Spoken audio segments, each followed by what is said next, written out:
প্রথমত যে জিনিসটা বলতে চাই, জাতীয় সঙ্গীত কোনো ধর্মগ্রন্থ নয় যে এটা পরিবর্তন করা যাবে না। যদি দেশের সংখ্যাগরিষ্ঠ নাগরিক মনে করে তার দেশের জাতীয় সঙ্গীতটি পরিবর্তন করা প্রয়োজন, তাহলে অবশ্যই সেটা করা যেতে পারে। দ্বিতীয়ত, আমরা সবাই একটা স্বাধীন দেশের নাগরিক। নাগরিক হিসেবে প্রত্যেকেরই ব্যক্তিগত পছন্দ অপছন্দ রয়েছে। কেউ তার ব্যক্তিগত পছন্দ বা অপছন্দের জায়গা থেকে তার মতামত অবশ্যই জানাতে পারে। তার কথা তো রুদ্ধ করার কোনো উপায় নেই। কেউ যদি মনে করে যে সে জাতীয় সঙ্গীতটি পরিবর্তন চায়, তাহলে সেটা জানানো কোনো অপরাধ নয়। কিন্তু বিষয়টা হলো, বর্তমান সময় কি এই জাতীয় সঙ্গীত তর্কের উপযুক্ত সময়? জাতীয় সঙ্গীত পরিবর্তন করাই কি বর্তমানে বাংলাদেশের সবচেয়ে গুরুত্বপূর্ণ জাতীয় সমস্যা? আমরা তা মনে করি না।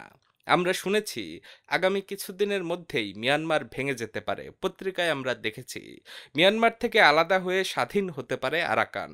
বর্তমান সরকার এই ক্ষেত্রে কোন নীতি অনুসরণ করবে? আরাকানের সঙ্গে আমাদের সম্পর্ক কেমন হবে? তারা কি রোহিঙ্গা শরণার্থীদের ফেরত নেবে? যদি তারা ফেরত নিতে রাজি না হয়, তাহলে বাংলাদেশ কি করবে? এই সব প্রশ্নের উত্তর কি জানা আছে? জানা নাই কিন্তু। একই সঙ্গে আমরা জানি না যে ভারতকে দেওয়া ট্রানজিটগুলো বাতিল করতে বর্তমান সরকার আর কত সময় নেবে। আদৌ কি এইসব ট্রানজিট বাতিল হবে, নাকি আওয়ামী লীগ আমলের মতো ভারত এখনো আগের মতো ট্রানজিট পাবে? দেশের বিদ্যুৎ খাতে ব্যাপক লুটপাট হয়েছে তা আমরা শুনেছি। এই লুটপাটের পূর্ণাঙ্গ চিত্র কি প্রকাশিত হয়েছে? যেই সব কুইক রেন্টালকে বসিয়ে বসিয়ে ডলার দেওয়া হচ্ছে, সেগুলোর কি হবে? এগুলো কি আমাদের দেওয়া টাকা এইভাবে খাইতে থাকবে? এইখানে সরকারের ভাবনা কি? এগুলোর কিছুই কিন্তু আমরা জানি না। বর্তমানে বাংলাদেশ একটা জাতীয় সংকটের মধ্য দিয়ে যাচ্ছে। আমরা দেখতে পাচ্ছি পুলিশ নামেমাত্র কাজে ফিরেছে। রাস্তায় ট্রাফিক পুলিশকে দেখা যাচ্ছে, কিন্তু তারা কোনো কাজ করছে না। থানাগুলোতে নেই কর্মচাঞ্চল্য। পুলিশের মধ্যে রয়ে গেছে বহু আওয়ামী ভক্ত। ছাত্র জনতার উপরে সরাসরি গুলি চালানো অফিসারদের বিরুদ্ধেও দৃশ্যমান ব্যাপক অ্যাকশন কিন্তু দেখা যাচ্ছে না। পুলিশকে কিভাবে সংস্কার করা হবে তা এখন পর্যন্ত জানা যায় নাই। এই সমস্যাটা প্রায়োরিটি লিস্ট বা জরুরি সমস্যার তালিকায় কত নম্বরে থাকা উচিত? প্রশাসনের দিকে একবার দেখেন।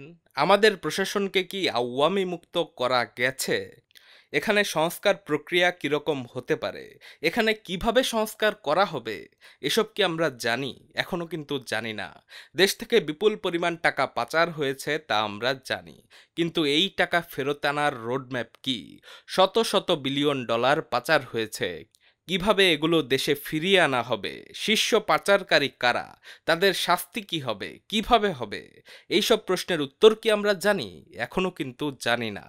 এই সমস্যাগুলি জরুরি তালিকায় কোথায় রাখা উচিত? জাতীয় সঙ্গীত পরিবর্তন অবশ্যই একটা গুরুত্বপূর্ণ বিষয়, কিন্তু বর্তমানের অশান্ত পরিস্থিতিতে জাতীয় সঙ্গীতের বিষয়টা জরুরি তালিকার 1 নম্বরে থাকার কথা নয়।